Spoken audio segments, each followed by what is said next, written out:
Welcome to Insert Title Here, the only show on the internet with the balls to tell you and remind you and emphasize Bill Gates was friends with Jeffrey Epstein. He did it. I'm Satahara, your host and pursuer of the truth. With me are Adam. Hello. And Devon. Hi. Oh, out the fucking gate, swinging. Holy shit. He don't It was miss. trending yesterday, so it's been stuck in my head the whole time. No, I He's mean, gonna that's wake valid. up tomorrow. He's gonna wake up tomorrow, and there's just gonna be like a guy sitting in his bed looking at him, just going, "You thought it was funny to make fun of Bill Gates, see?" Fucking. I actually got suspended from Twitch briefly because my stream was Bill Gates did it. You know exactly what I mean. He was friends with him. Jesus Christ! Oh my god. I like to imagine it's just someone just breaks into your home and instead of like trying to kill you because you know, they just try to install Windows 11 on your PC. You're like, no, no. That would actually make me more mad to try to kill me. Yes, you're right. I will never fucking use Windows 11. Fuck that. See here, we're not gonna hurt you, see? We're not gonna kill you, see? We're just gonna hurt you real bad, see? And his crack goes over to the dollar PC, breaks out a USB, plugs it in, and even better, instead of Windows 11, up on the screen pops up Windows Vista now installing. I would rather go back to Vista than Windows 11. At the very least, God. At the very least, if I reinstall Windows Vista, I'm not gonna get advertisements on my fucking file explorer. That's true. It'll say Windows Vista Xander Edition, and as soon as you turn it on, the first thing will pop up will be an advertisement for Raycons. You put in your password, and it'll be your new password is Raycons 1. Every time you change your password, it goes back to Raycons 1. As soon as you pop on the desktop, trying to read the wallpaper, it's just a picture of Ray J holding up his little dropship earbuds with a big smile and a thumbs up going like this, like eh. You go to your internet page, your homepage, and what you're into is raycons.com. Bill Gates did it. Bill Gates did it. Bill Gates did it. Bill Gates did it. He's guilty. He's guilty. He's guilty. He's guilty. He's guilty. Do not let that man dictate shit. Jesus Christ. Jesus Christ. Hey, why do you think his wife suddenly fucking divorced him out of fucking nowhere? Oh, dearie me. I haven't seen a Raycons ad in a while now. Think about it. I haven't either, but that's because I block sponsorships and shit. Yeah. So. Well, I know you do that, but I'm like in general, like I've seen way more HelloFresh recently. What about you, Devin? I think I've also... is HelloFresh the one where they just send you like a box full of just random shit that's like catered to things you like? Yeah, no, it's the meal prep service, yeah. No, I haven't seen HelloFresh. I've seen like a different Aren't they one. also the people who prevented their employees from unionizing? I don't fucking know. But The yeah, only- I've seen HelloFresh and I've seen NordVPN popping back up, but I haven't The seen only a Raycons one in, like, the only years. sponsor that I have ever seen and ever actually pulled the trigger on that I liked was Trade Coffee, because specifically, as you know, my wife is a coffee goblin and I like coffee, so it only made sense to get Trade Coffee because we get to try new coffees instead of the same generic store brand shit. And it's given us some good coffees that we like, and it caters to our taste and gives us new flavors that are relevant to the things we like. So I genuinely enjoyed it. Not an ad, by the way, but could be. Yeah. Okay, so before this episode airs, I'm going to send that segment you just did to Trade Coffee and be like, hey, give us money, and if they refuse, I'm just going to remove all of it. Okay. I'm just going to put a Okay, giant... here's another one for you can send to somebody else, because one we did do that actually worked out really well for us. I forget who it was that they deal with Glasses USA, because wife obviously wears glasses. If you go to a lot of opticians, you can just get your prescription and then buy glasses elsewhere. We discovered glasses significantly cheaper, particularly online or whatever. But Glasses USA, like, the price is already pretty good. And then there's I forget someone I watch or someone she watches. There was like, if you buy 2 pairs, you get something stupid like 35% off the whole order. Yeah, and like that was actually a really good deal. We saved like over like $150, and we're like, yeah, that was a good call. And yeah, I saw that same deal from Austin Eruption. yeah, and the last one that I actually pulled the trigger on was one that I needed for my job, and I wanted because it was also Pokemon. Was the Gens, these blue light filter glasses that are Pokemon themed. They got Eevee tails on them. You can't tell on this, but they're really nice and they work really well. I mean, they help reduce a lot of headaches at my job. So I mean, some of the ads aren't bullshit. Some of them, I mean, they're ads still. They want to get my money, and yeah, they work sometimes. But for the most part, there's so many. I just do not give a shit about like NordVPN. Yeah, because we've just had so many scandals, though. We've had the BetterHelp thing where literally fucking like some of the people who have been hired for the service have just been like, LOL, go ahead and kill yourself when fucking people call into this fucking shit. Yeah, It's don't not a use legitimate BetterHealth. fucking therapy place. Fucking, you got Raycons, of course. All Yeah. the fucking issues with them, and I still see fucking ads of them for this day. The sponsor block thingy I have, like for a split second, almost missed the ad, and I heard, but first a message from Ray, and it skipped. I was like, oh, you, that's right, because you finished that fucking word, I would have uninstalled this entire goddamn app. I haven't seen I'll the be ads honest, for like the only ad reads I watch anymore are just when Eric does them, because his are just funny. Like I think they're funny at least. I watch the Eric ones. I just let it roll for everybody. I just kind of tune it out. I must admit. I usually have YouTube on these days when I'm working. Like I think also I watch a lot of Linus Tech Tips, and of course they've usually got one at the start and end of every video. So I just kind of tune it out. I'm like, oh, they're doing the ad really quick, and I quickly focus on what I'm supposed to actually be doing for 20 to 30 seconds, and then divert my attention back over. Yeah. So before I had the application that just let me fucking skip through the things automatically, I would let Linus's play because they weren't gross, intrusive, fucking stupid pieces of shit. Like, I wasn't like, well, first a message from our great friends at blah blah. No, it's just like, today's sponsor.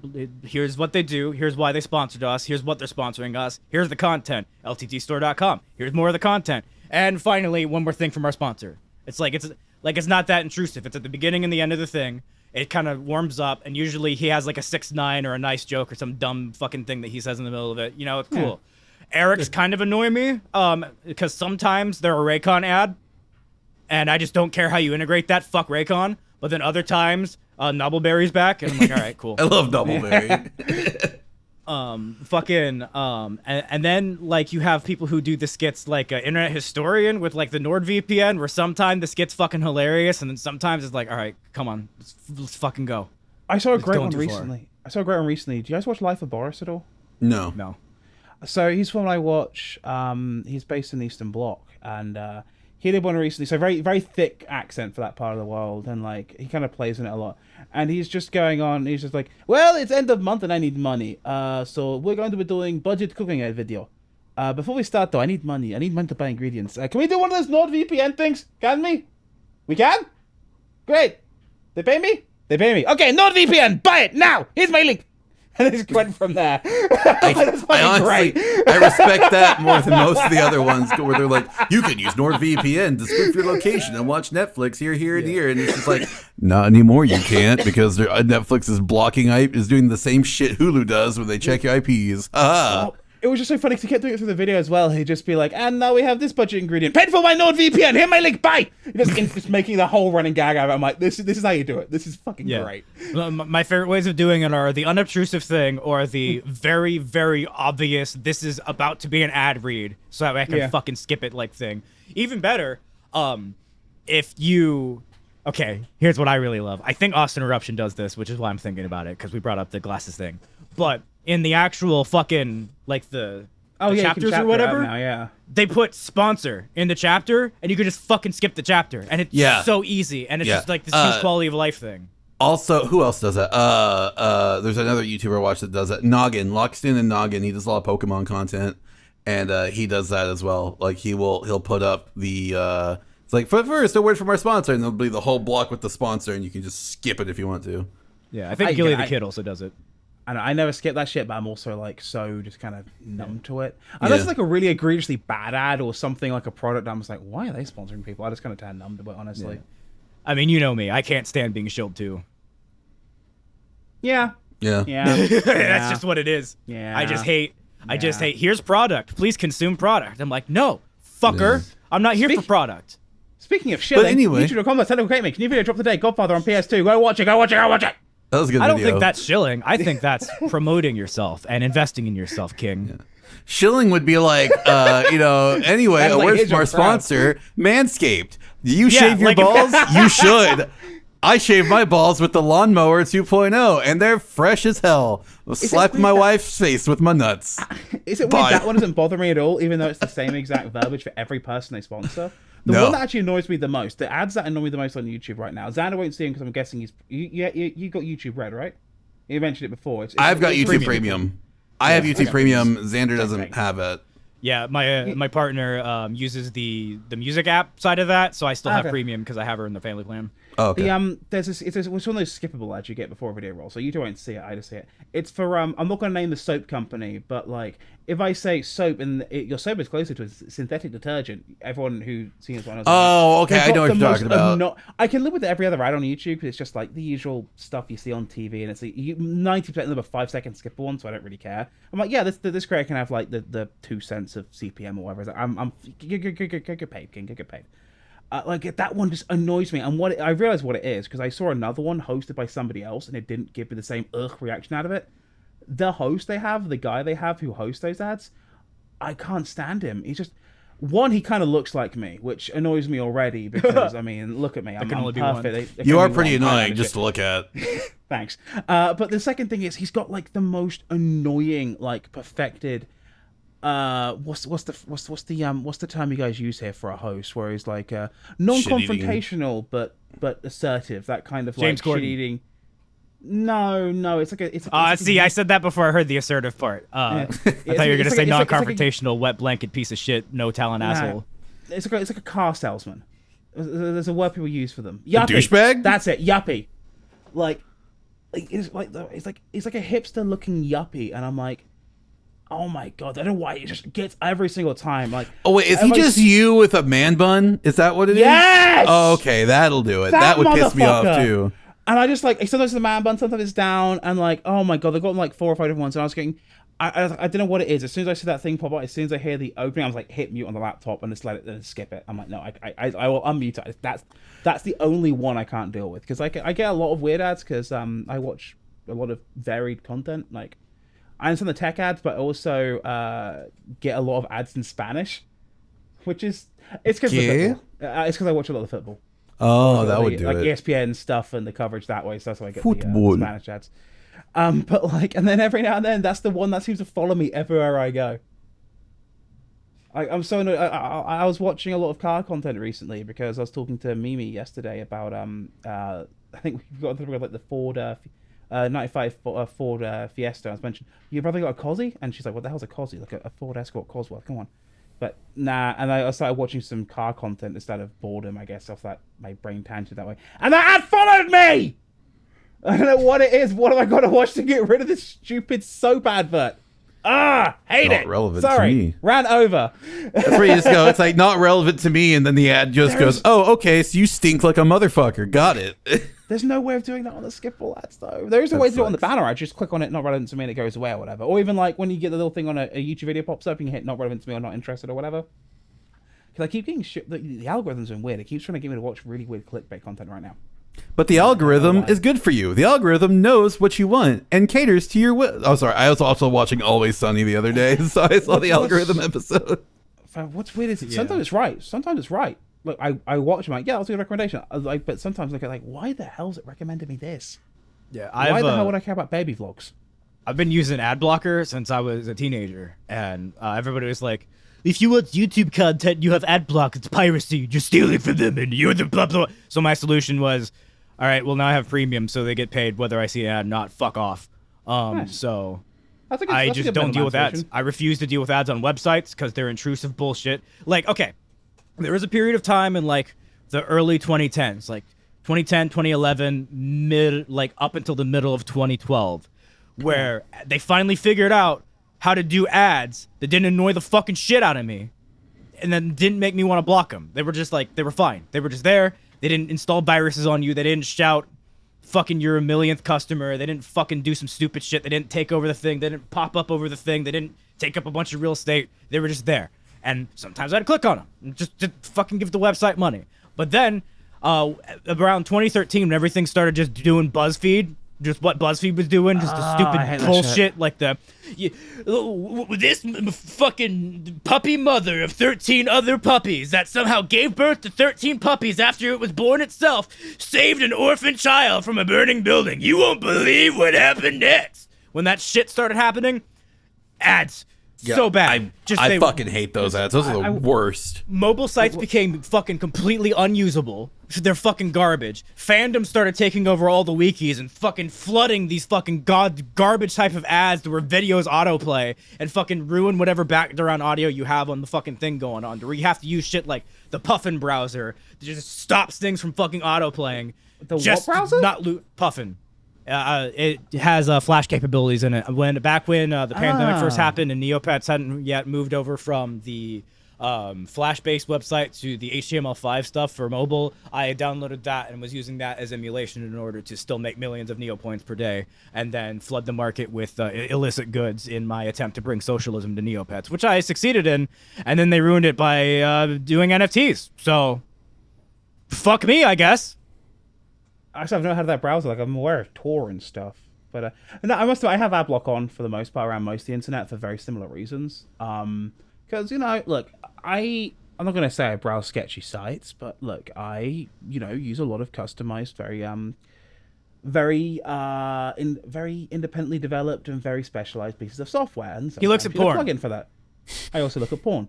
And, like, you know, sometimes you go and you have to go through fucking whatever random file hosting service. And my favorite thing is when you look at it without Adblock and there's 3 download buttons, and it's which one's the real one.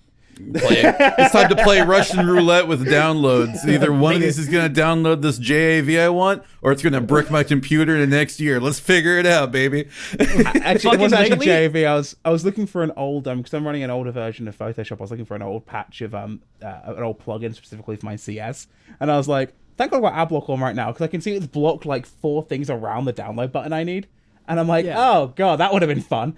Well, fucking lately, those websites have gotten around even ad block because I have like the best fucking ad block you can get, and then they're like, "Why is there 3 download buttons here? These aren't ads. What are these?" I wonder if they got. I noticed it happened a lot to me that people getting around it when Twitch had their big data breach a while ago.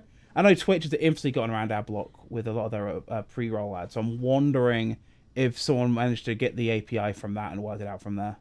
I have no idea. On top of that, fucking wow, I just blanked on that. Let me just smoke some more weed. I don't think I'm high enough for this.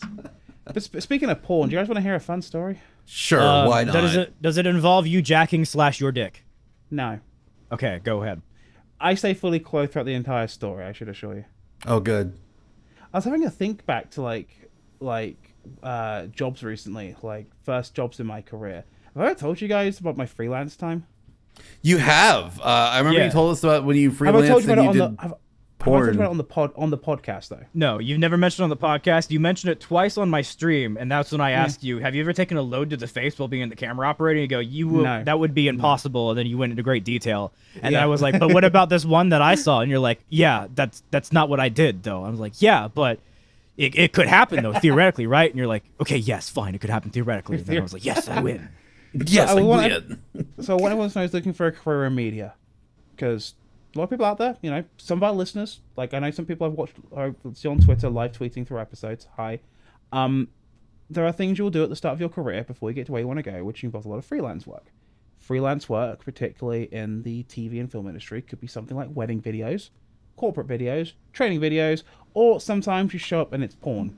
Put your morals aside, the porn people pay you same day in a brown paper envelope full of cash. That's all I'm saying. But yeah, you guys talking about it right there just reminded me of, goddamn, do you think that even happens anymore? Do you think they'll like randomly hire students to do that? To do porn? No, not to do the porn, to run the rig and everything. Because that's what I meant. Yeah. I don't think so, not as much, because if you've noticed, there's less and less professional like shoots going on, more and more just amateur or amateur style shit. Even like some of the production studios are still going with just handy cam bullshit now. Quote unquote gonzo, right?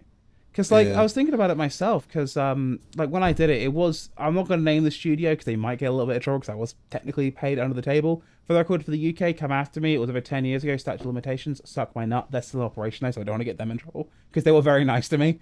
But like, yeah, I was thinking about it myself. Like, man, because besides COVID and smaller sets and everything, I wonder if they start like really vetoing those, like really vetting those jobs before they had to go live now, and they had to be a bit more open about what it was. Because the first time I went, I was like, oh, this is what this is when I got there.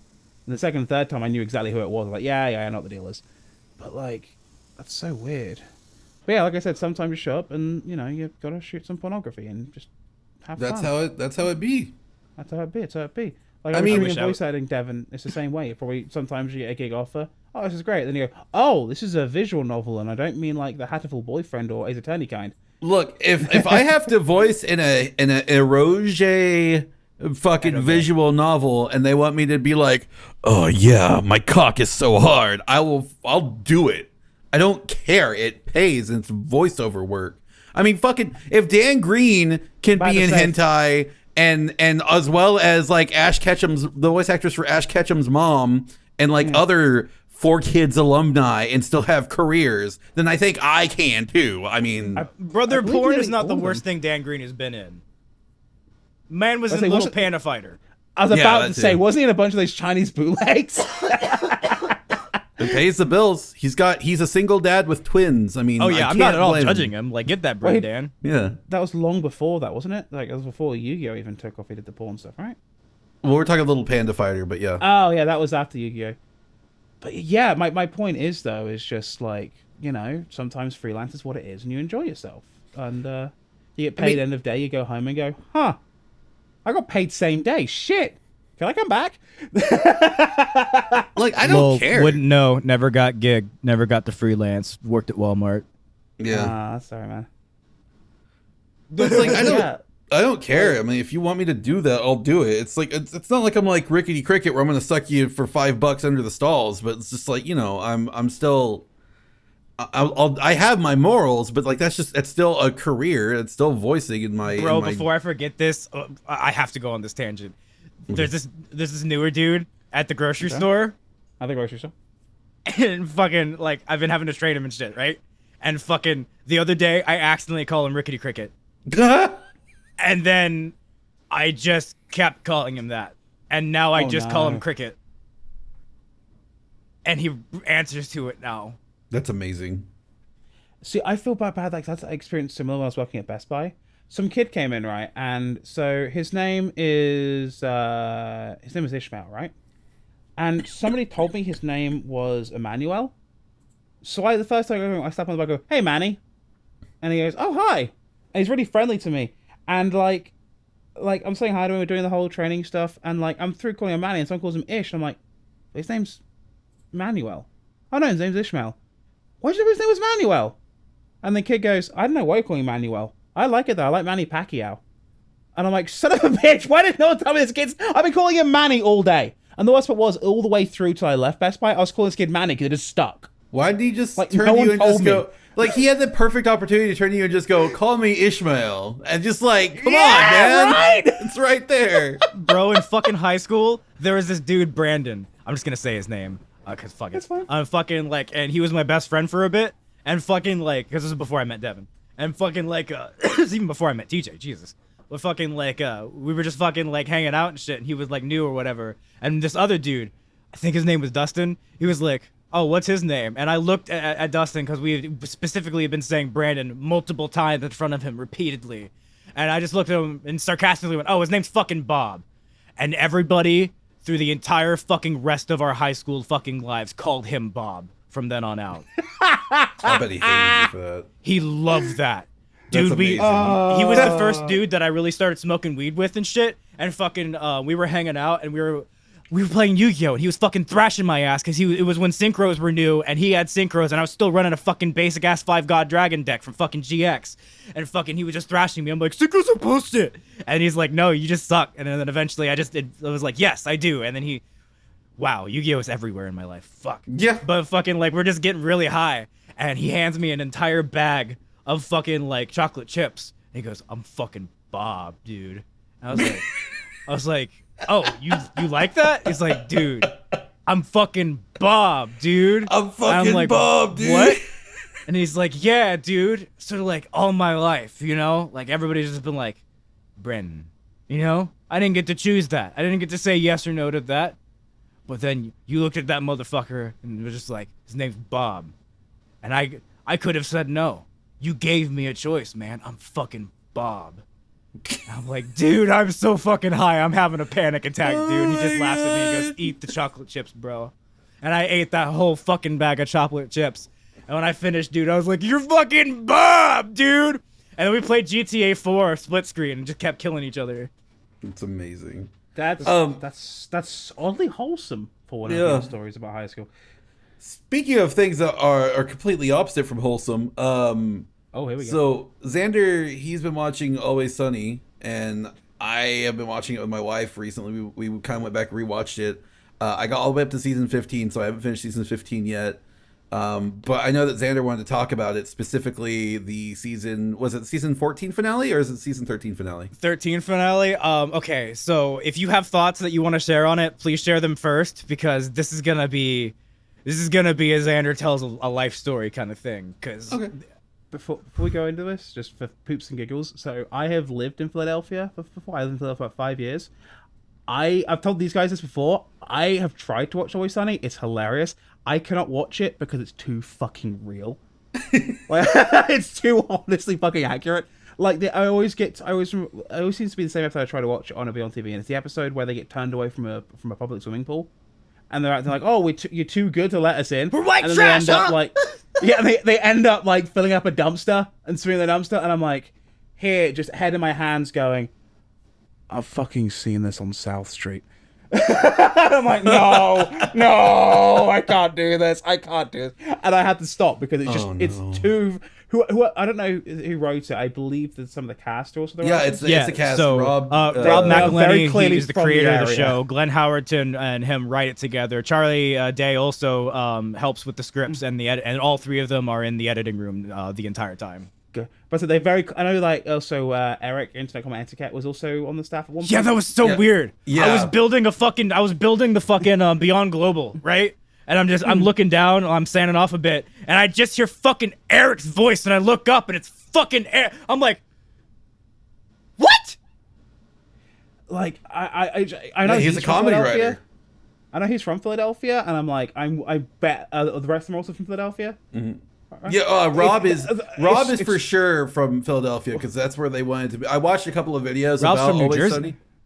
Philadelphia's Sunny. right on the Jersey border. You go across the water, and Camden's right. Yeah, they all like eventually ended up there, but I forget which one was actually born there. But yeah, Rob's from New Jersey, because specifically they used to grease him up and go outside in the sun and to get tan. And he was talking about being on the boardwalk and all that shit. Oh my And everybody being God. like, "Get that greasy kid."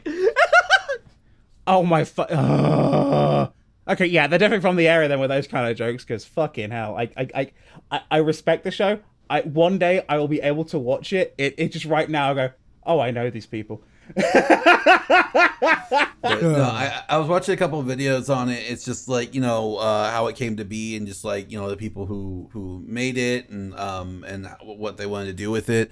And going back and watching a lot of these episodes, it's kind of like, I've learned that the actress for D, what's her, Caitlin, or what was her name? Caitlin Olsen. She's married to McElhenney, which is who plays Mac, and then the Charlie and the lady who plays the waitress are actually married in real life too. So cool. Yeah, Elizabeth. It's so funny. Like, now that I know that they're married, it's just like, and they all work together. It's just like the things that they've said to each other on camera is just fucking hilarious. And like, even more with that context now. It's just like, there's a scene where Mac picks up D by her cooch, and he's like, ah! He puts her back down, and that was awesome. It was just like, she was coming at me. It was like a threat. And I was just like, yeah, everybody in that episode, for context, it's like a sexual harassment seminar, because they've been put on this like the worst bars list, and they're trying to get off of it. And fucking like, so she comes at him, and he fucking by her gooch, and everybody's like, oh my god, that is actually sexual harassment. She's like, what are you talking about? That was awesome. He put me like 3 feet off the fucking ground. It was amazing. Yeah, that episode like destroyed me the first time I watched it. But then it's just like, you say this, and I know people who would do this shit. Yeah. But it's just like, I was watching it, and then like, when I have the context that they're actually married, made it like 100% funnier. God. Like, holy shit. And it's just like, going back and watching it, it made me realize, like, that's the kind of content I want to make with my friends. Like, I just want to make stupid shit and put it out there for people to see and laugh. And it's just stuff I made with my friends and the people I care about. Yeah, and that's what Marty and like, Jim is. Yeah, exactly. And it's just like, but going back and watching that, it's like that's what it feels like they're trying to do. It's like, yeah, they do meta humor sometimes. They will do commentary on like on political things. So it's just like, for the most part, it is a comedy show that feels like they're just making for each other, just trying to make each other laugh. And I genuinely hope that one day I can make that kind of content. Like, it doesn't have to blow up. It doesn't have to be like super famous. It doesn't have to take off like Always Sunny did. But like, I just want to be able to do that, you know, and make a living off of it. I think that would be my dream right there. I'm buying the making a living part. I'm kind of living that dream, and I gotta tell you, it's pretty nice. Fucking Jesus, dude. Fucking, there's so many fucking dumb fucking things that I want to say about this thing, but I gotta do it in story form. Otherwise, it's gonna be a weird ramble that makes no fucking sense. So okay, actually, before you do that, I do want to say something that Adam just said. With in context to you making content and making it with friends, that's why I kind of jump at every opportunity. Whenever you want me to voice in an episode of the show, I'll do it, because it's just like, I know that you can give me the direction I need to make it funny. And it's always a good time for me. I love working on your show. Like, anytime I get a chance to, I'll do it. I still can't believe you said yes, by the way, to I asked him to do his Brooklyn, because Devon does a great Brooklyn accent for the record. It's because, genuinely, being a Yu-Gi-Oh nerd, he's been doing Joey his whole fucking life. And I just asked him one day, like, there's 2 lines already written in the script, and I put in the script, I get to a joke, I'm like, this would be funny if I could get a, and I'm like, Devon. I was literally shoot Devon DM on Discord, hey, can I borrow your Brooklyn accent for something? He's like, sure, what? I need you to say harder daddy. For reference, go watch his video and you'll get it, but...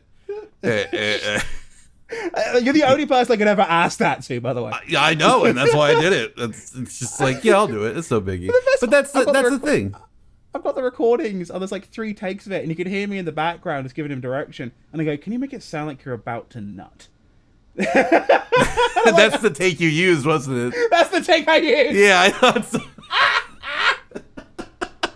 Oh, water, daddy, water. Yeah.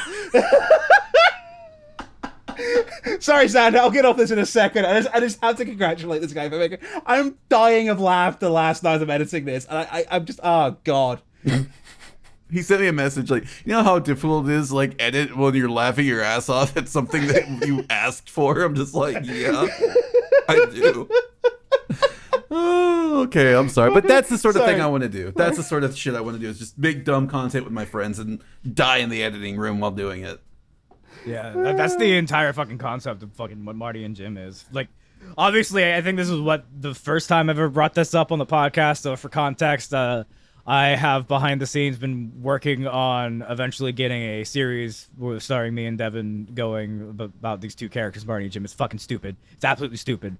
It's pretty much live action regular show with just 2 guys. Both probably have fucking autism, but fucking they're so fucked up in so many ways. They are the most dysfunctional people that I have ever written in my entire life, and eventually I'll get to the point where I feel like we're able to fucking like do it, where the world's not on fire and we're not constantly struggling to like make ends meet and shit, because it's not something that you can just be like apart from each other and not have a budget for, you know. You gotta have like, you know, we gotta not be hungry, but right now we hungry, and I don't like being hungry, so we can't do it. I don't know why I'm saying hungry like that, but fucking it is mostly inspired I guess from like the concept of what Devon's talking about, just wanting to make shit with your friends and shit, and that entire concept was brought to me by It's Fucking Always Sunny, like fucking way back in the day. I think it came out when I was in like middle school. I don't remember the exact year it came out. 2005, I think. It's like at 15, 16 years now. Oh, damn, that long? Yeah, it's been on air for a long time. Oh my god, I was 14. Yeah, so it was my first year of high school. Holy shit. So yeah, fucking it comes out and it builds up over time, and I don't get to watch it often for various reasons, because I don't think we had FX at the time and other blah blah stupid shit, because like satellite TV, and we lived out in the middle of fucking nowhere and all that dumb shit. But eventually we got the worst internet I've ever had in my entire life, HughesNet. The worst fucking internet ever. You had a 350 megabyte per day download cap. And if you hit that, it would fucking throttle you for even slower speeds for 24 straight fucking hours. And then on top of that, the fast speeds weren't even good enough to get fucking greater than 1,000 millisecond ping in World of Warcraft back at that fucking time. That was the best we could do where we fucking lived at that fucking point in time. Middle fucking nowhere, we got butt fucked on that.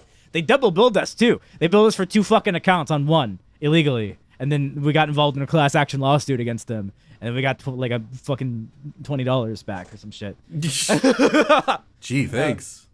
I eventually discovered that during the period of 2 a.m. and like 6 a.m.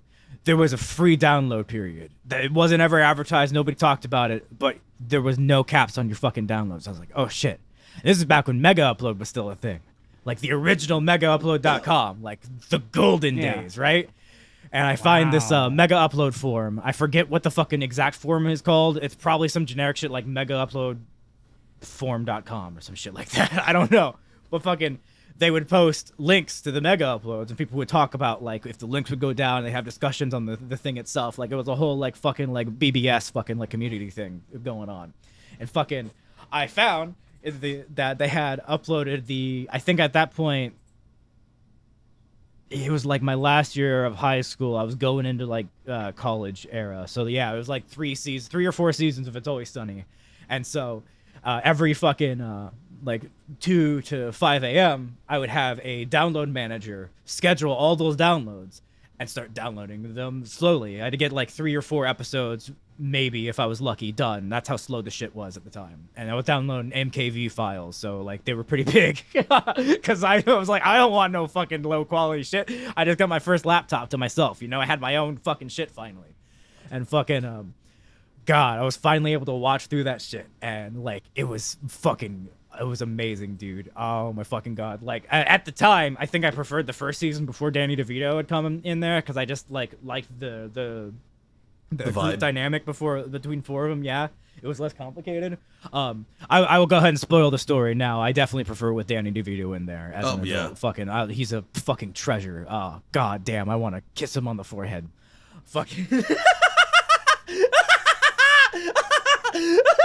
the man likes DeVito. But fucking, oh my God, I start watching these a couple a day, and like I'm like, oh my God, I start finally forming like a comedic persona. I start finally being able to recognize what I like in comedies rather than just laughing at it and being like, oh, funny. I'm like, oh, this is why I like it, and I start learning the wrong lessons at first from this shit. Because then I'm like, ooh, I want to have friends like that. You don't want to have friends like that, dumbass. No. Maybe in season 1, you can kind of, you still don't want those people to be your friends. They're still horrible. But Dee's kind of all right in the first season. She's not yet the horrible human being that she fucking becomes. But fucking, like, you still don't want those to be your friends. And I was just a dumb fucking kid. But, like, as it went on, I started to learn better lessons. Like, okay, these people are horrible. Don't do what they do. And I was able to watch up until the season where Matt gets fat, about halfway through. What is that, season 7, I think? I think so. That sounds right. Yeah, because that's when we finally got FX on our DirecTV bullshit. And fucking, like, I was able to watch them as they came out, and I was like, fuck yeah. The first episode I ever saw, because we had FX by the time I started downloading them. But the first episode I ever saw was The Gang Solves the Gas Crisis. Where Charlie drinks the fucking gas. Wild card, bitches! He drinks the fucking gas to transport it because they can't put it in the fucking trash cans. Also, it was season 7 where Matt got fat. Okay, cool. I was right. And fucking so I'm finally able to watch this shit live, and then finally me and Devin become friends, and Matt gets fat and all this stuff. And it's hilarious. I know about the him marrying Kate Olsen. I think they started dating in like season 3 is when they started dating. But Charlie and Mary Elizabeth, I think, were married from the beginning. Whenever or shortly after that started. Yeah, or shortly after. But they were at least a couple. Time. Yeah. And fucking, like, my mom always loved to pull out that fun fact because she had Entertainment Weekly, so she felt like she was smart because it was in the 2000s when fucking the internet wasn't fucking, like, totally happening for old people like her. Dumbass. Fucking, yeah, everybody knows that they're married. Thank you. Fucking, but she would, like, not only would she bring it up once, but she'd bring it up every single time I would bring up the show or watch an episode. And that was the most annoying thing. So that kind of briefly got triggered when Devin was like, yeah, they're married. And I was like, Mom, shut up. I didn't know that. I didn't know that until like 2 days ago. Yeah, that's cool. Fucking like, I know, period. I didn't have Entertainment Weekly, thank you very much. yeah, but we had Twitter, Devin. Yeah, well, no one Boys, fucking actively boys. just goes, hey, did you know Charlie Day is married to the waitress? I did. Boys, you both grew up poor. Now please carry on the Yeah. story. Yeah, but fucking so like around season 7, me and Devin, oh god, that accident rhymed, are fucking like friends and shit, and things start to go completely downhill in life. And then this is where I fall off the show. I only am able to watch like halfway through, and then I abruptly just move out of my fucking house. Like literally, literally, I move out the moment I decide I'm going to move out. Like Devin comes and picks me up and moves me into a fucking trailer that's not ready for me to be there yet.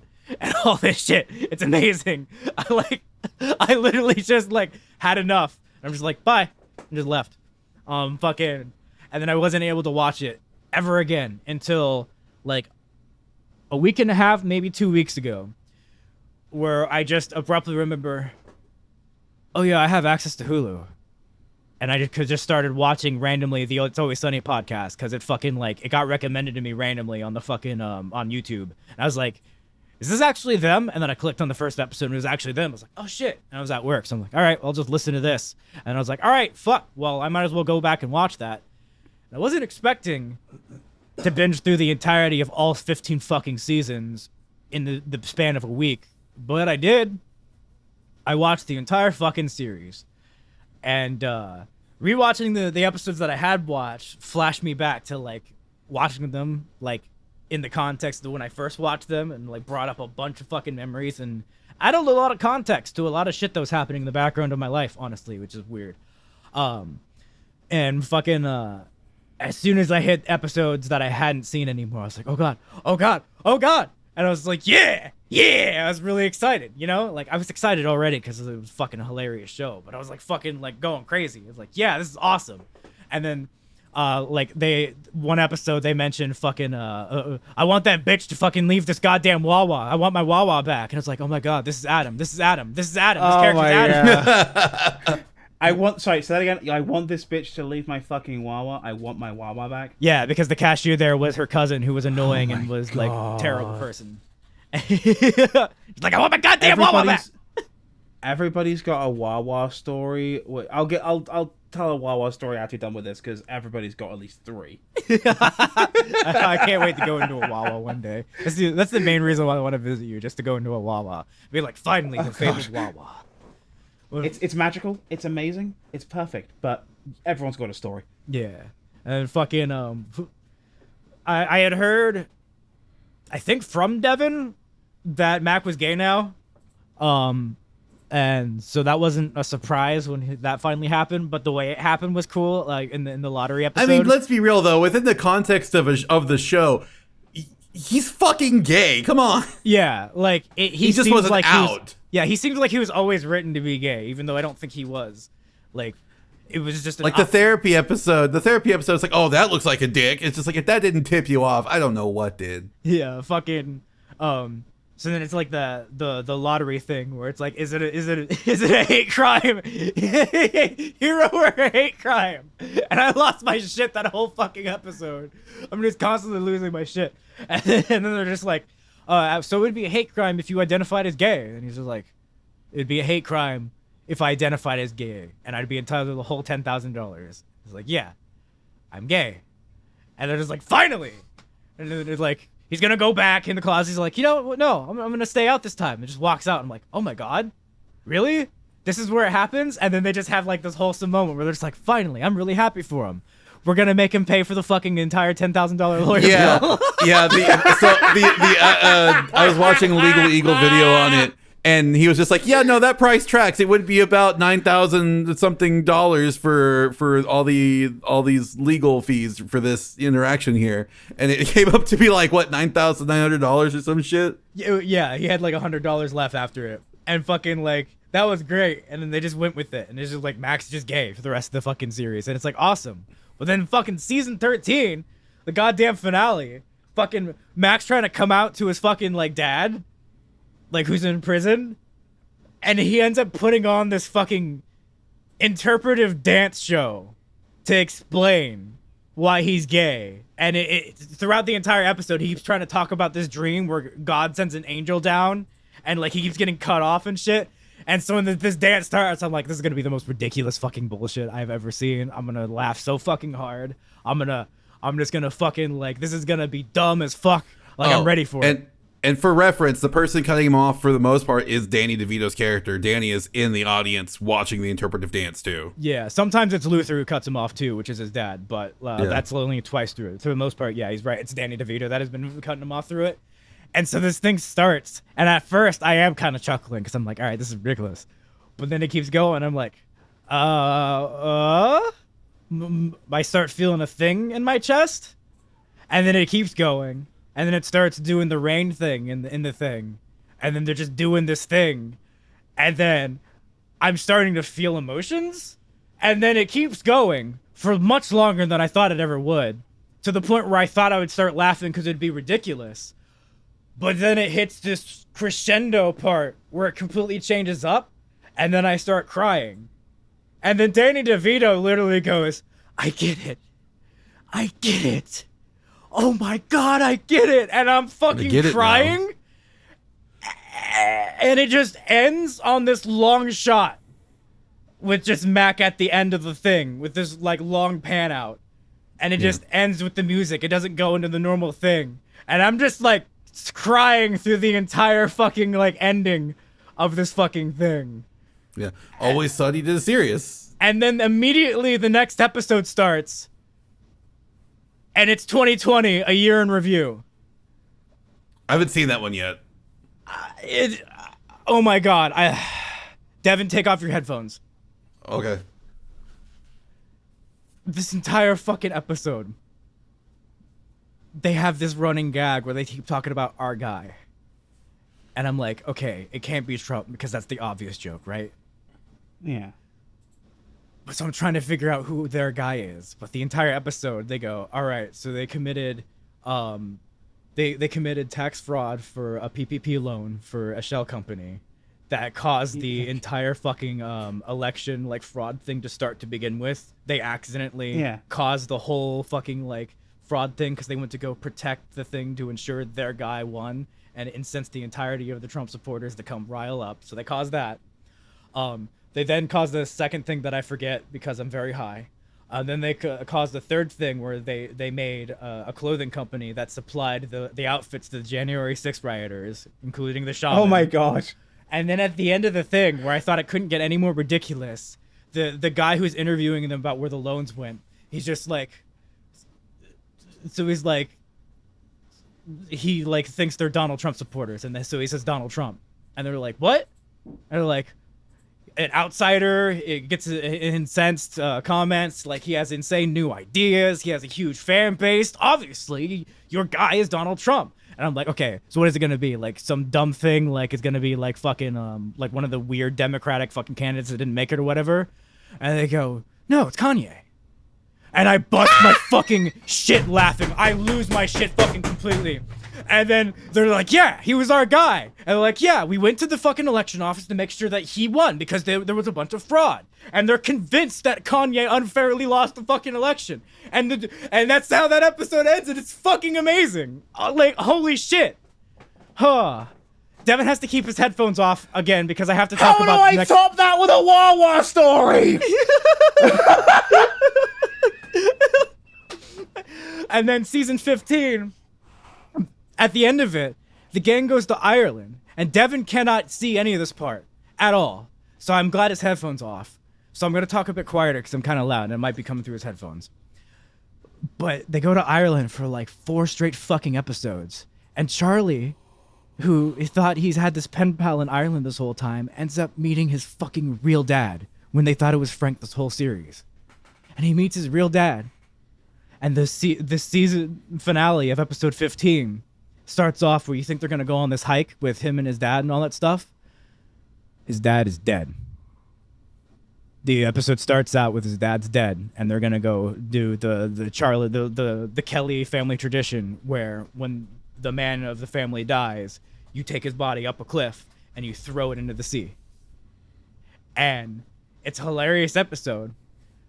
But about the 2/3 mark, everybody abandons Charlie on the thing due to hilarious different circumstances happening, and it starts raining, and he can't carry him up this hill anymore because his lungs are filled with fluid and it's so heavy to carry, and he just breaks down and he just starts fucking crying at his dad. And it's just like, you were a fucking deadbeat. You were a fucking piece of shit. You never fucking were there for me. You abandoned me. He's just going on this actual emotional fucking rant, and I just lose my shit. I just start fucking crying like fucking hardcore, dude. It's fucking like, it hits me so fucking hard, dude.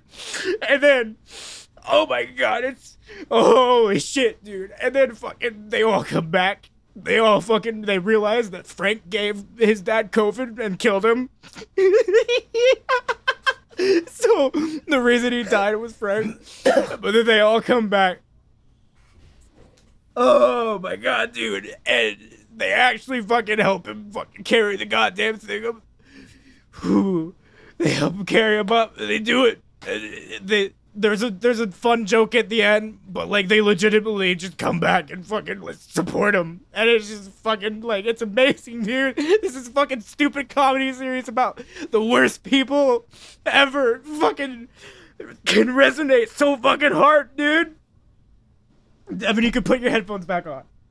Oh no, I see Xander going like laughing and then crying and then laughing and then going like, and then Adam's like slamming his hand on the table. I'm just like, what the fuck is going on in season 15? I cannot tell you because like, you're gonna love the next 2 seasons. Oh dude. my god, that is so I can't watch this show. It's just gone Hawken. Yeah. It's just fucking downtown Philly and gone Hawken. It fucking That shit hurt. It was just Xander, you look about ready for a Wawa story. I think you took the edge off. the Wawa story plus some weed. Okay. So everyone who's lived in the Philadelphia area, specifically Philadelphia Wawas or the greater Philadelphia area Wawas. So I'll go as far as like Oaks for the reference of people who don't know. If you're in Berks County, it don't count. So this was in the Plymouth meeting area. So literally like a block and a half over the Philadelphia border for reference. It is Boxing Day. I am in the Wawa because, as one does, Boxing Day. I think we did stuff the previous day, and I was being nice. I was like, I'm gonna go get people coffee and stuff. You know, it's just whatever. So I go in there and I'm getting stuff, and it's Wawa in the mornings. There's a lot of people in there, but it's always very quiet because, particularly on like the day after Christmas, you know, people are a little bit hungover, the usual. And 2 guys come in, and they're clearly from not the area. They're clearly from out of state. I can tell immediately because 1, they're talking really loudly, and 2, one of them's wearing shorts, and there's like 2 feet of snow outside. So probably date, I think like 2017. No, it was pre-election. This would have been Christmas 2015. And they come in and they're talking about at that time the upcoming election, and I think Bernie hasn't really risen up to the point yet. Bunch of the candidates are coming out of the woodwork, so on and so forth. I think the Republican thing is still very much in full swing. And they're talking very loudly and obnoxiously, and everyone's just kind of ignoring them because it's Wawa in the morning, and I just want my coffee, cigarettes, and fuck off is Wawa in a nutshell, right? So I'm getting stuff, and I'm listening to them because you can't. And eventually they start going about like, man, none of these people really reflect the values of today. We need to start our own party value based on social justice. Yeah, we could totally do it when we get back home. We could totally do it another like, no, man, we need to do it on a national level. We need to do it on a whole national level. And I'm thinking to myself, oh no, are they going to say what I think they're going to say? And the other one has like you can tell he has like a light bulb on moment. He turns to his friend and goes, we should make the National Social Party. Oh my god. You fucking moron. And like, everyone in the Wawa fucking stops. This is how you know it's bad. Everybody stops. Jazz music stops. And just look at these guys. Like, Jazz music stops. I remember the music still playing because it was around the time, I forget what that fucking song was, the Adele song. But the Hello from the Other Side. All I hear is, hello from the other side. I don't remember that. And they're going to pay for their stuff and leave. And everyone's still kind of sat there staring. And eventually the silence is broken by this old black guy. And he just goes, were those motherfuckers Nazis? I'm like, That's awesome. That's a Wawa story. Jesus Christ. Everyone's got one. Everyone's got one. Be it. Why do Well, unironically, I want that written into an episode of Marty and Jim, like just there. It's just like Marty and Jim are just like at some random fucking like stop or a gas station, what the fuck ever. Fuck it, it could even be a Wawa. I don't even care. It has to be a Wawa in Philadelphia area. It's just like, why are we in Philadelphia? It's like, why are you asking questions? It's just you know that's the excuse. Get a cheesesteak. There you go. You gotta get a cheesesteak. Yeah, Marty really wanted a cheesesteak, and the only place he thought he could get a cheesesteak from was Philadelphia because they're Philadelphia cheesesteaks. At which point Jim's like, you don't have to go to Philadelphia to get a Philadelphia cheesesteak. It's like, yeah, but it won't be authentic if I don't get it from Philadelphia. Use your brain, Jim. Fair, Okay. to be fair, like if you go like even 20 miles out of Philadelphia, the cheesesteaks do drop in quality, and for some fucking reason up here they put quote unquote sauce on them. Actually, Devin, that episode concept exists. So you remember how me and the bros before we met? No, it wasn't before we met because it happened right. It was Kentucky Fried Chicken. I remember the Kentucky Fried Chicken incident. Yeah, I know that. I know that incident. Oh my god. So I modeled it after that. So Marty does indeed believe that the only place you can get cheesesteak is in Philadelphia, to the point where when Jim brings him a cheesesteak from like somewhere else, he slaps it out of his hand and calls it a chopped cheese, and fucking. It's not even the same thing. I know, it's a chopped cheese is a totally different. I know thing. it's a totally different. Okay, for context, Marty's a fucking idiot. Marty is either okay. the most stupid, incompetent, fucking insanely just doesn't understand a thing character ever, or the most maliciously fucking evil I'm fucking with everybody around me character ever. And I'm never going to clarify which one. And he played. I play him. I play Marty. Yeah, Devin plays him. I play Jim. Because I'm usually the straight man in most things that we do.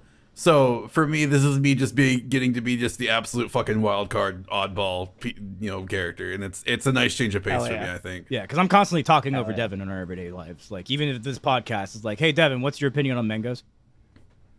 My opinion on mangoes. Man, mangoes are so fucking gross. Why the fuck would you even like them, dude? Oh, Come mangoes. on.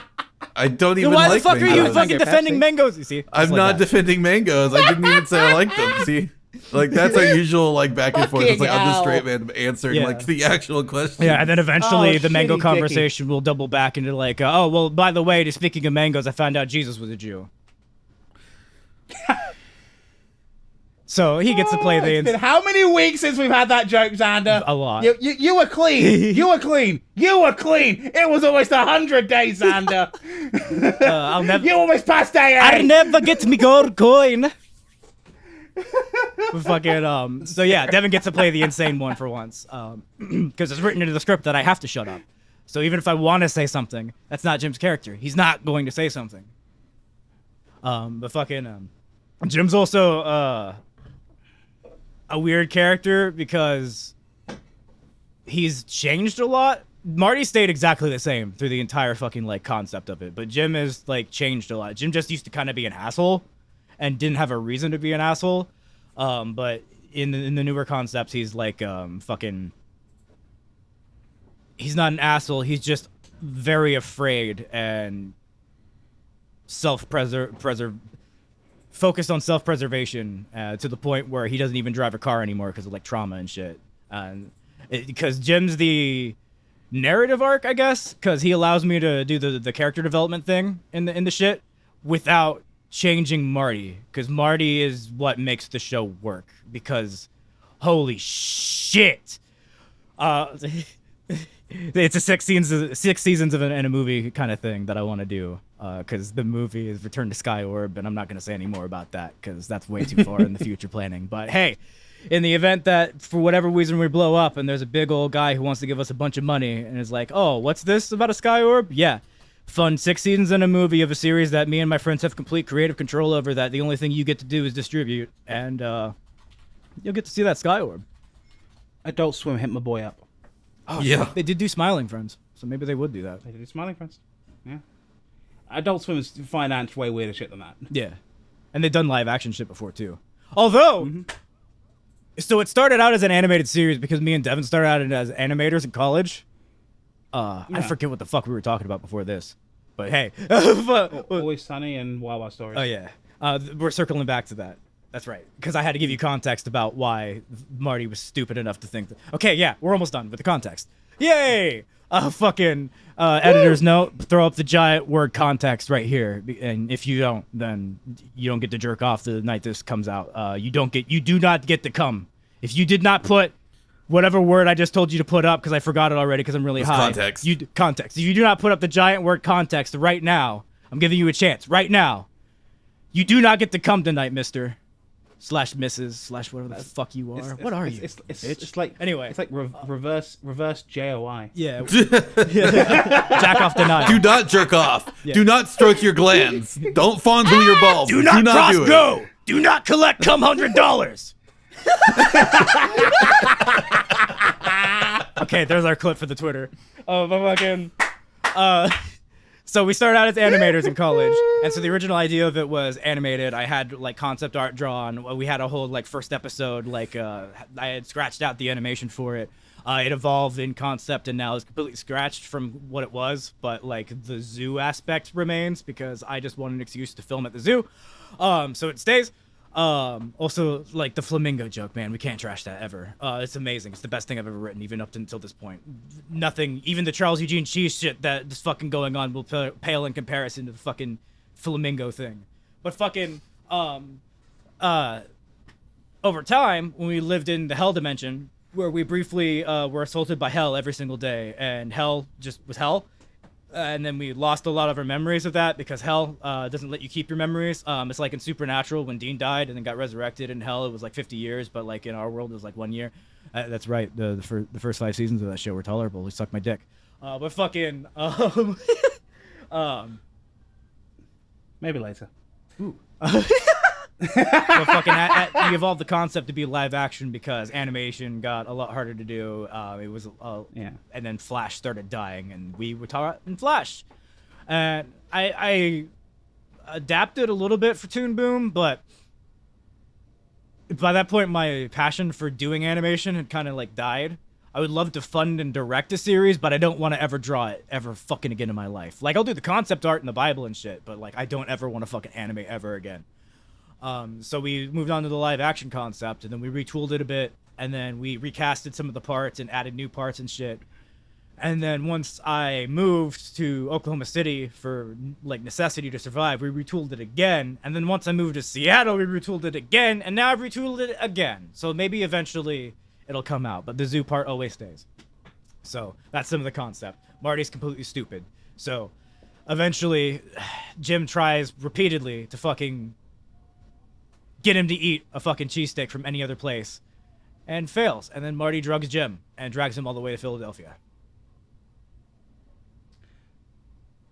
Fair enough.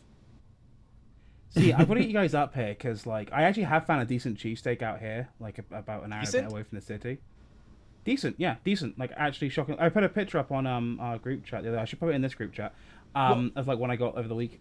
To me, decent doesn't mean good. It means all right. Does it mean different in British? Fucking 8 out of 10. Oh, that's not what decent means to me. Decent's like a 6. It's like a 7.5, 8 out of 10. Okay. It's not like amazing. Like an amazing would be like a 9, 9 and higher. Okay, so like it's not like a D'Alessandro. So it's pretty good. Pretty good. Yeah, it's pretty good. It's so funny, but the thing when you go to find cheesesteaks when you get outside of Philadelphia is like, I already mentioned the sauce thing, which I don't get what they fucking do that for. And the best part is you'll go to like the grocery store and you'll see like cheesesteak sauce in jars, and no one will tell you what kind of sauce it is. And they're just like, yeah, it's Philadelphia style. I'm like, I lived in Philadelphia for 5 years and I never, ever saw anybody put sauce in this fucking thing. My fucking brother went to D'Alessandro's with me, so I took him out there to get the whole, get him a good cheesesteak and stuff. And he looks at the fucking woman, and for a start, he goes, when he starts his order, which immediately, mistake. Do not fucking You got to be blunt and direct with Philadelphians, because they are direct and blunt themselves. And he goes, can I get, like, some barbecue sauce on mine? The face. Oof. The face. You could have murdered a puppy with that glare. It was like, she looked, and we get back to the car with the order, and he's like, well, that was rude. And I'm like, did you not hear how I ordered? What? Yo, beef, double cheese, American, wit. Thank you. It's like, that's what you ordered? Yeah, you didn't hear me? No. Like, come on, man. Like, it's Philadelphia. You can't fuck around. Like, we're from a city. Like, I lived in a city for 5 years where they worship an orange demon as god, and the national phrase, the fucking catchphrase, is "fuck around and find out." What's the orange demon? Gritty. The Flyers mascot. I don't want to talk about him. I want to talk about Green Man is the only Philadelphia mascot I acknowledge. Wait. Which Green Man? You're about the Philadelphia, the Philly Fanatic, or you're on about Swoop? Green Man. Ah, Fanatic. Okay. No, his name's literally Green Man. Okay, what team's he for? Green Man. It's Charlie. Oh, okay. I didn't know you were being serious. specifically the Eagles. The Eagles have got Swoop though. They got the big bird. No, they got Green Man. Yeah. Oh, fair enough. The best mascot, by the way, is the Unions, because it's a snake with arms and legs, and they just ride that joke for it to the end of the day. But like, he's got arms and legs, though. Yeah, he's a snake, but he's got arms and legs. Snakes can have arms and legs, but it's a snake though. Snakes can have arms and legs, Yeah. but it's a snake though. He's got arms and legs. All You know right. what? I'll defend this. I feel like an anthropomorphized snake can have arms and legs. Why not? It's anthropomorphized already. Look, I watched fucking G Gundam. There is a Cobra Gundam. I don't fucking care anymore about what things look like with arms. There's a horse I've Gundam given piloted up. by a horse. Oh. There's a snake Gundam piloted by a snake. I don't fucking care anymore. Is there a bearded dragon Gundam piloted by a bearded dragon who just looks at you and judges you every morning? Or is that No. why to put in my bedroom? If there isn't, we can No. make one, Adam. Speaking, I love my animals, but like he's coming out of brumation right now, so he's coming out of like hibernation, and like this, oh god, the attitude is so funny. He'll come into the glass and like try and fight you, and then like he gets really bad because he's coming out of brumation, he's eating and drinking fully again, and his metabolism is working again, so he's currently pushing out like 4 months worth of shit, and he'll run around back and forth in his tank like, is he trying to fight or is he taking a shit? You wait 5 minutes. Do you smell poo? Yeah, he was taking a shit. how many times Alright. do we talk about things taking a shit on this podcast at this point? More times enough than we because- should. Not enough because we haven't got a bidet sponsorship yet. Okay, you know what? Fair. Fair. If a bidet sponsorship wants us to talk more about shit, I'll do that if they send me a bidet. Yo, best $40 I spent in my life.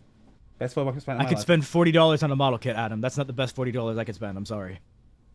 Will that model kit give you the Yes. cleanest bus you've ever had? They use the laser cannons to shoot the shit right off your ass. they just take it off. This is The high precision beam it rifle. off. It just hits you right in the asshole, and all of a sudden you just get that new type sound effect. There's a reason I don't have I to was shave my imagining, like- anus. I'm just imagining like the beam sword, just and then just. Why does your butthole look like it's got an X in it? A beam saber accident. Speaking of God. Gundam, I bought an airbrush, an air compressor, a whole bunch of fucking nice. tools and paints, and I finally got a second copy of the RX-7802 The Origin Gundam, and I'm going to finally make my first fucking custom. It's the RX-78CA Cast Valls Gundam from fucking the Youlean Greed fucking series. And it's a long ass series of video games that were never properly released in the United States.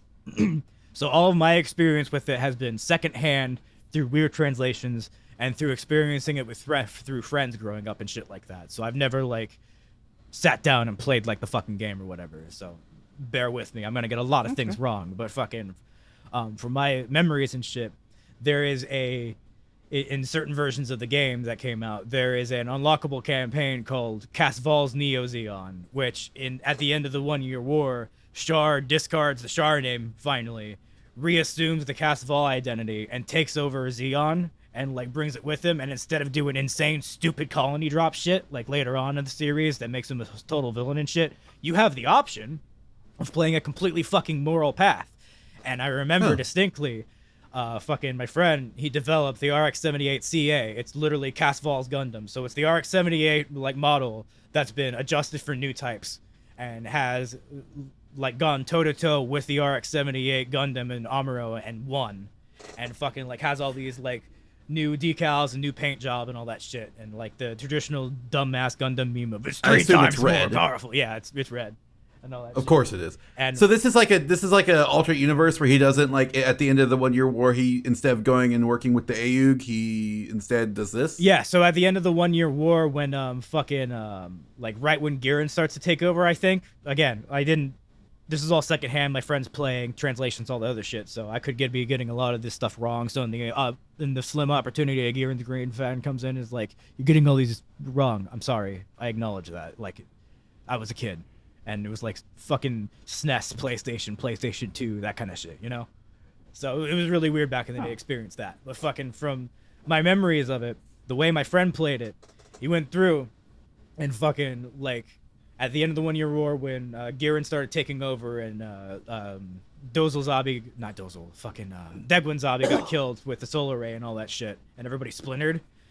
Char took over his own splinter group, Neo Zeon, and then actually got like the Federation on his side and like Amuro fighting for him and like the white base fucking like with him and on his team and shit, because there was a whole bunch of like, it's a huge strategy game and you have all these options and shit of being able to like change entire outcomes and do like crazy entire alternate history things. So it was literally a fucking Neo Zeon with Amuro Ray fighting side by side in like dual Gundams, red and fucking the white demon and all that shit. Like, and it was the coolest fucking shit. And it was before I ever watched the series. So the only context I had for Mobile Suit Gundam getting into the series years later as an adult was Char's a badass, and I thought he was the main character, and I was wrong. so when Amuro was the main character, I was like, oh, well, okay, I like him still. But fucking... Yeah, what were these on again? Huh? What was this on again?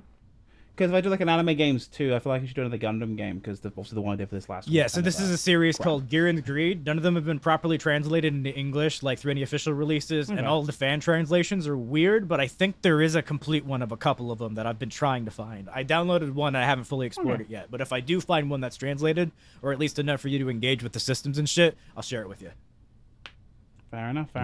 If you're I was gonna say, if you're looking for anime games to play that are good, I mean, like, Super Robot Wars so far has been really enjoyable.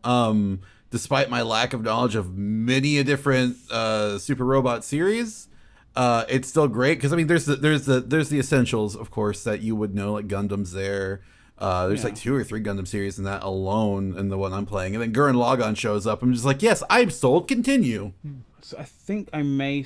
So they don't technically qualify. Now, Jump Force qualified because it was a celebration of a manga turned anime empire, right? Yeah. With that, where it's more of a something else that then collaborate with something else, I'm not sure that would quite qualify. Plus, I must admit, doing a marquee thing like the Atari Yu Hakusho games would honestly just be funnier. Yeah. Not just because those games are genuinely quite bad, but also just because, like, I mean, it's... Well, if you want to do Hakusho. Atari anime games, I think Atari also did like the first Legacy of Goku and Legacy of Goku 2. Yeah, they held the Dragon Ball license for a long time. Yeah. So there's that terrible open world one. What's it called? Dragon Ball Evolutions? That's the film. Taiketsu is pretty bad. Sagas. That's What's it called? the worst Sagas, one. thank you. Sagas, thank you. Thank you, Oh, Xander. fuck, dude. Yeah. Oh, Jesus. Yeah. Fuck that game. I had that game as a kid, and they were just like, it's an open world adventure in the world of Dragon Ball. I was like, yo, for real shit? You can play as your favorites, Goku, Vegeta, Gohan, Piccolo. I was like, okay, let's go. This sounds like a great time. And it's just like, buy it today. You're a stupid kid. You're gonna do that. I'm like, I am a stupid kid. I am gonna do that. And then I go ahead and I buy Dragon Ball Z Sagas, because, like, you know, I love Dragon Ball Budokai. I love Budokai 3. I love Tenkaichi. I love Tenkaichi 2. I love Tenkaichi 3. Why wouldn't I love Dragon Ball Z Sagas? It's Dragon Ball. Dragon Ball can do no wrong to me. And I boot it up, and it's just like, oh, here's some reanimated cutscenes from Dragon Ball. These are really good. And the only good part of the fucking game is the reanimated cutscenes. And it's just like, and then when they're not in like a piss red, like a bloody red fucking background, it's just like the game starts and you get to the gameplay and Goku's like, and then you just like, Okay, and you start running, and he's just Goku's like the weirdest run animation because it's like he takes time to get up to speed and start running. And I'm just like, no, I hate this. No, I don't like any of this. And the combat, oh no, okay, all right. Imagine like in order to do a combo, you have to press like you know how in other games it's like you have to press the buttons, and you could do like input delay. So if you're like, oh, this combo is square square triangle square, and it's just like it does like this many hits. With this game, you have to do it perfectly timed, like almost like frame perfect to do combos. Because if you do it too early, the game's like, oh, did you want to stop your combo? Did you want to stop your combo? Because you fucking did. Fuck you. And then it's just like all this does is raise my interest more because everybody I've ever spoken about this game has just done this. I hate this fucking game. And the worst part is it's been different complaints every single time. Bro, I hated this. Sorry. The multiplayer, I'm sorry. I don't mean to interrupt you, Xander. The multiplayer is the worst part because me and my brother, we played Dragon Ball Z games all the time. We would fight each other in Budokai and just all the time. And we're just like, yo, it's a multiplayer story mode Dragon Ball game. Fucking let's go. And it's just like the boss battles, you can't do 2-on-1. So what do they let you do? One of you plays as Goku with a health bar. The other one plays as Goku with a health bar. Have fun. You just take turns. You take turns, and it's just like you have a time limit. And once your time runs out, you leave, and then you come back. And there's a fucking boss fight in the game where you have to fight Frieza, and the only way to damage Frieza is to go Super Saiyan. Well, guess what? You have to charge up your meter. And if you don't charge up your meter in your time frame, you have to leave. And when you come back, it's gone. It's just gone. So you can't charge it up while the other person's playing to stay in Super Saiyan. So it's just fucking gone. Hey, Devin, you know what this sounds like to me? When you get that Yu-Gi-Oh video out, do this next. Dragon Ball Z Sagas? I would have to go out and buy another copy of Dragon Ball Z Sagas, and I cannot justify that. No, you wouldn't. Xander will send you a copy. I'll send you a copy of my. I'll send you my PlayStation 2 copy that I have right now. I'll send it to you, and then you can just play it. Yeah. I hate this game. Yeah. I hate this fucking game so much, guys. Like, at least with Yu-Gi-Oh! Forbidden Memories, like, I can forgive it because A, it was one of the first Yu-Gi-Oh! Games, and B, they were still working out the way the fucking card game worked. That's fine. It came out before the card game was even fucking, like, set up and had rules, okay? Or like Yu-Gi-Oh! It's fine. Forgiven Memories. Yeah, I can forgive that. But this shit, I refuse to forgive. No, fuck that game. You want a good Dragon Ball Z open world game? Go fucking play Kakarot. That shit's fucking good. I hated Saga so much that I literally wiped the entire memory of my playthrough of it from my head. I found the Dragon Balls in real life, and I wasted that wish just to wipe the memory of it. It's not a waste. That's a good wish. I wish I could do that. I could have wished for money. But the money couldn't pay for enough therapy to get the thought of that playthrough out of your head. True. But I'm still traumatized, so maybe it wouldn't have mattered. Dragon's not perfect. Dragon magic is never perfect. Dragon, call the Dragon Ball P. Woo! Oh, Christ. But yeah, Adam, if you want to do an anime games video too, fucking play that game. Number 2, yeah. I've actually been flooded with suggestions. People have been really great after this one came out and been like, have you played this game? Have you played that game? Because everyone can come out of the woodwork right now with games from their childhood of like series I didn't even know had games. And they'll be like, yeah, you should totally check out the Yu Hakusho one I mentioned. Someone mentioned one of the Naruto RPGs on DS, apparently like notoriously bad. I wouldn't know. I never played any of the Naruto games aside from like Ultimate Ninja 3, which was like a 2D fighter, which was okay. But I just kept playing Neji and kept doing the spin.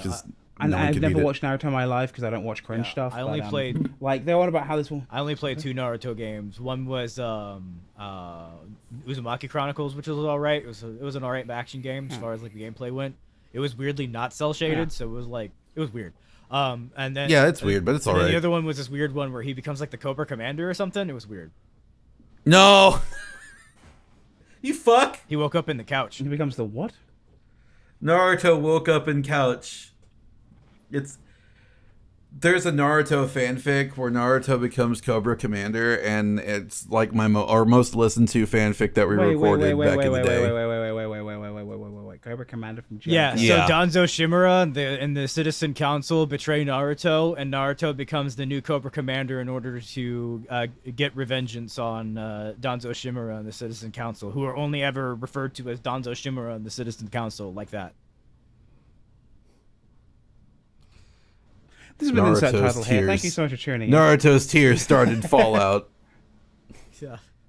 Remember there was going to be a harem with his mom in that one? Oh no, I don't remember that. Yeah, his mom wasn't going to be in Naruto's harem. I think she was going to have her own harem or some shit. The author had like some weird plans. I remember we didn't finish it because I had a rage stroke like right at the end of it, and I just went on a rant where I did this voice right here, where I get into that and I just start blacking out. And then after that we did My Immortal, where I had to take a drink anytime I got angry.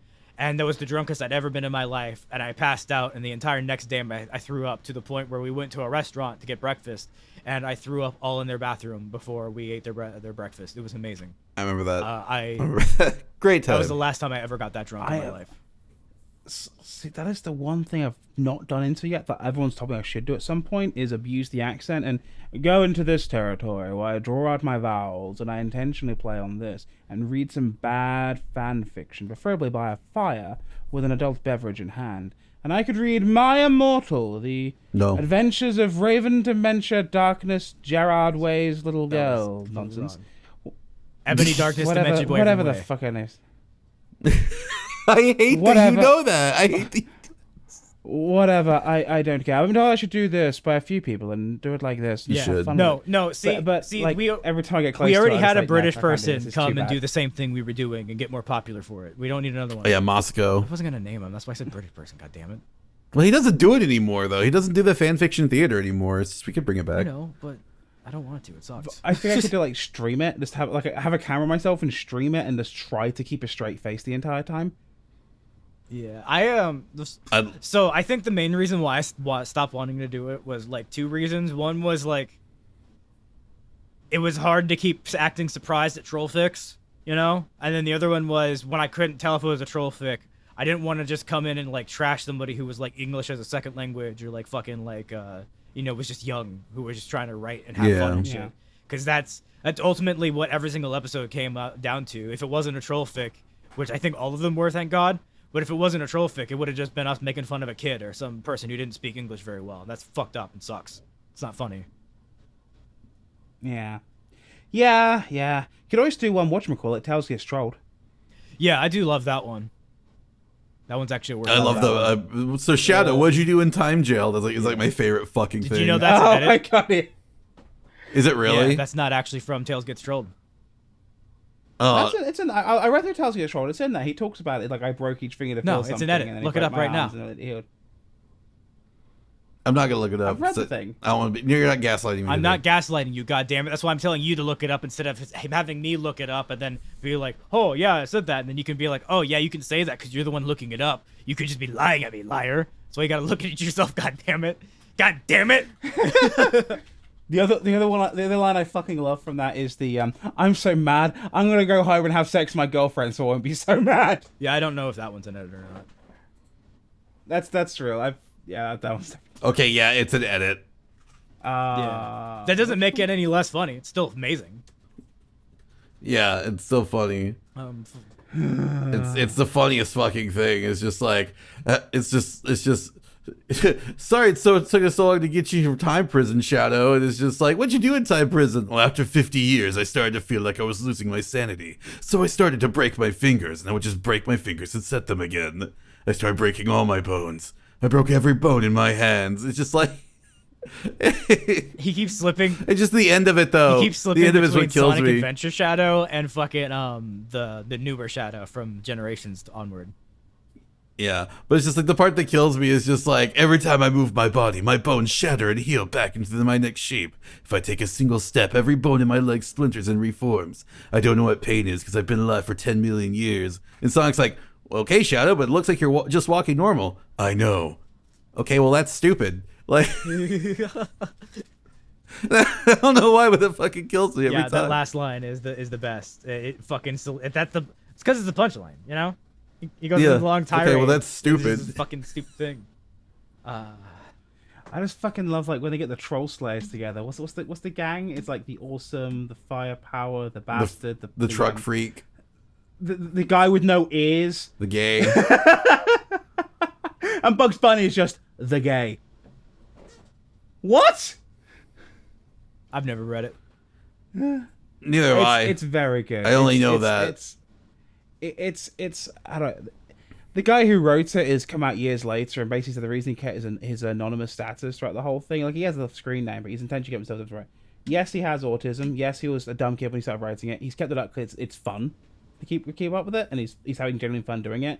And the people who read it will tell you the same reason why. It's because it's stupid, but it's like just dumb. It's got the Axe Cop appeal. If Axe Cop was written by somebody without any restraints, I guess. But like he's mentioned the reason he's kept himself so anonymous and so aloof and kept up with it the way he has is he wants to be not Sonichu. He wants to kind of be the opposite of that and keep himself private, but put the focus on the content, if that makes sense, and have fun with it and fuck around. Well, like the difference is that will never be Sonichu, because the thing is, it's just like he's not self-inserting himself into it. Guys. He's not Exactly. creating his own characters based on actual people. We're doing the thing. He's just putting in other characters for the media and just being doing the stupid thing. with them. I love like fucking Wile E. Coyote is now like the god of the We're dead. doing the thing. I'm like, why? Just because. Doing what thing? Love Brought it. him up. Love it. Okay, well, we're not talking about things that they've Brought done. up the forbidden one. We're on Tails Gear Stroll. We are not on the forbidden thing. We did not unlock Exodia, the forbidden You one. unlocked him. Now, in the future, he's just gonna seep his way back in here. What, David Michael Draymond? Yeah. Oh, fuck. That guy. Fuck. What did I... Oh, fuck. No, we did. Devin, we did. All right, get the League of Davids on the phone. Otherwise, we're going to have to deal with Charles Eugene Cheese next week. I don't want to talk about David right now. Yeah, David. We don't talk about David. David did a David. David did to David. Yeah. I'm starting to think that Yeah. my David and David, Disturbed David, are different Davids. Yeah, they definitely are. I'm pretty sure because last time we saw our David, wasn't he like blue? No, he was on a sandworm. Was he? Yeah, he was on a yeah, sandworm. Yeah, because that was after he was his own original character, Blonick the Black Hog. Well, he wasn't Blonick because Blonick was Shit. by some guy who sucks, so we don't bring up Blonick. Yeah. But How's that sandworm, by the way? Is that sandworm still good? What? How is that sandworm? Dead. Did you get the spice out of it? There's no sand. No, fuck. No sand, no spice. Yeah. Fuck. Fuck! We could have been minted. It's glass now. Speaking of, Oh, shit. so I recently rediscovered my one true passion from my childhood: cookies and cream candy bars, my Hershey's. I used to get like my mom would like take me and my sister out, and like if we were good, I would get one, and after a while we'd stop being good, so I stopped getting them, and I just forgot about them.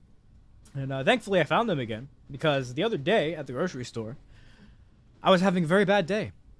I went down to the vending machine. I saw an illustrious Kit Kat Big Cat, one of my favorite candy bars, the structural integrity of which is second to none. You bite into that Kit Kat Big Cat, in the UK called, I think, the Chunky. Okay, I was about to ask you, is that the same thing Yeah. as the Chunky? 'Cause And, the Nestle and Hershey. You know that mouthfeel? No other candy bar feels quite like that. It crunches perfectly. It's crisp, but not in like that tooth hurty way. It's like it's just the right crisp. Yeah. The chocolate actually works very well for the wafer, unlike some other wafer-based fucking chocolates and stuff like that. You know, it's very good, and it's all because of the way it's structured. Because like the normal Kit Kat, I'm all right with, but when I chew into those, it makes my teeth uncomfortable. I don't like those ones very much. There's something about them that I just don't quite vibe with. But because of the structural integrity of the Kit Kat Big Cat, otherwise known as the Chunky, it is very good. There's another ant in my room. Why is there another ant in my room? Ah, shit, it starts. Here's a question for you. Oh, no, it's starting. If- No! We'll address that next episode. But fucking, If Kit Kat to fingers, does that make the Chunky or the Big Cat like the thumb? it's even longer than The a daddy thumb. finger. I'd say it's the dick. The Yeah, penis. thank you. We're on the same page. But so I I vend the Kit Kat Big Cat out in order to take a bit of a break, you know. But it turns out they changed them, Adam, Devon. They changed them.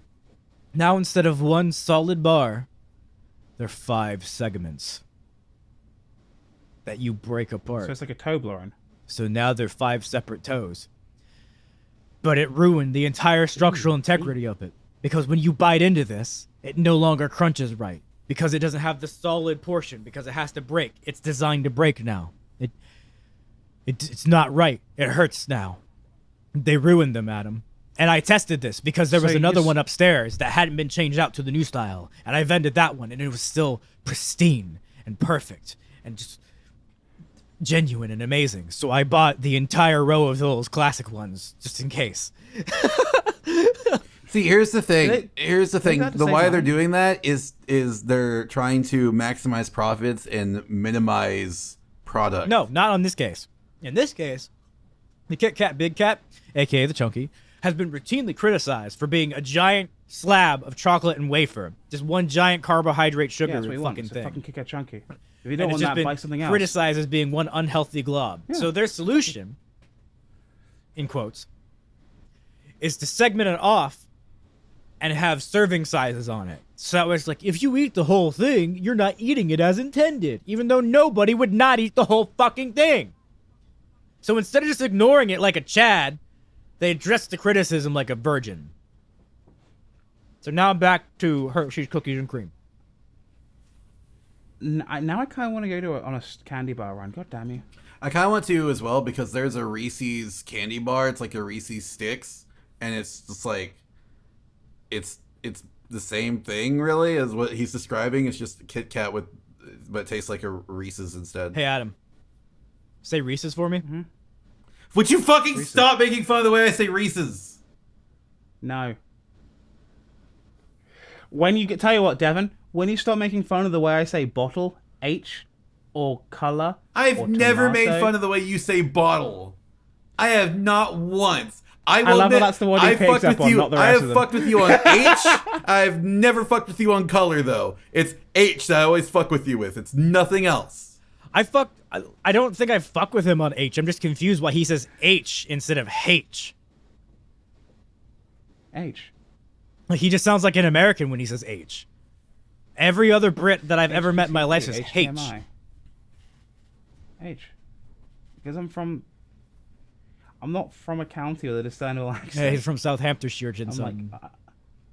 Yeah, I'm a home counties boy. So I hear some people with like really strong accents, and I'm like, oh, what's that like? That reminds me. So like the other day, so I went out on an event with some friends for work, and we were doing hatchet throwing, and because I've never done it before, it just was like, it was fun because you had a target, you threw the axe at it, you got points for hitting certain parts of it, and as the night went on, I was getting better and better because that's just how I am. If you let me do something and repeat it over and over again, I'm going to get better at it. Practice makes progress. And eventually I was hitting bullseyes to the point where I hit like 3 in a row. I was just like, this is fun. I'm actually having fun with this now because I know how to throw this shit. And Adam's just like, God, you're such a Texan, Oklahoman, whatever. I'm just like, country boy, thank you very much. And secondly, I actually never fucked around with axes when I was a kid. Like, see, the fact that you've never fucked around with it and were that good with it within an hour just kind of proves my point.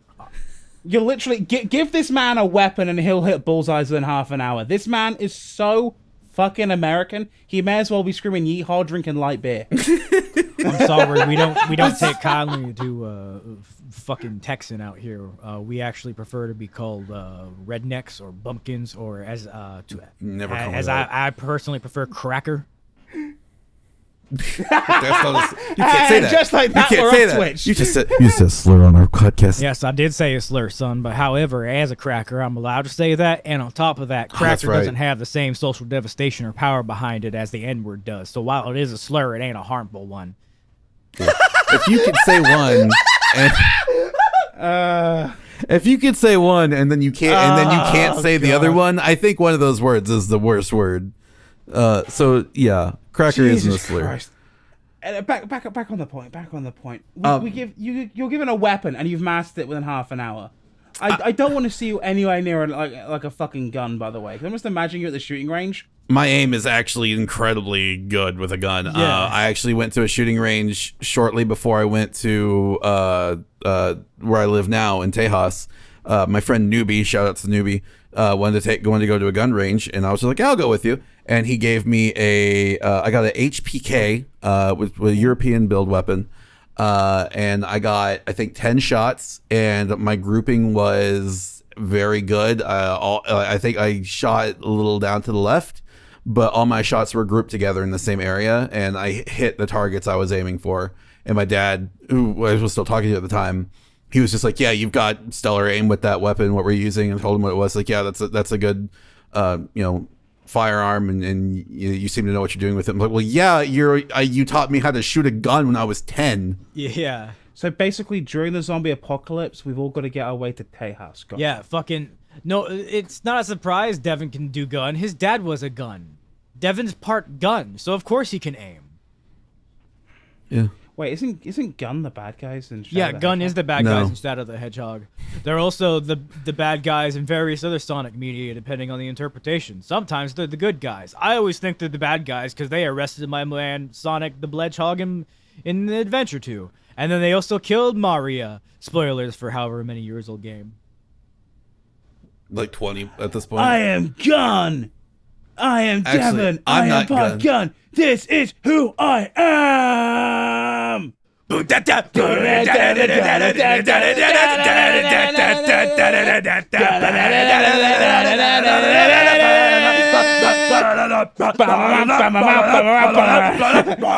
hear no fear, no evil, black writing on the wall. You see a million faces, and one by one they fall. Black writing evil, a black-hearted hero. This has been insert title here. We're ending the show here. Go subscribe to Adam Technical Cake Mixed on the YouTube now. Go to twitch.tv/Devon Vavio now. Give him a follow or something. You're something now. Do it. Do it. Will you subscribe to me? Give me all of your money. Step inside and hold on for dear life. Do you remember me? I make the voice real funny. Go subscribe to all of our stupid shit in the links down below. In the links down below. Oh, I hate us. Fucking hell. Come. Come.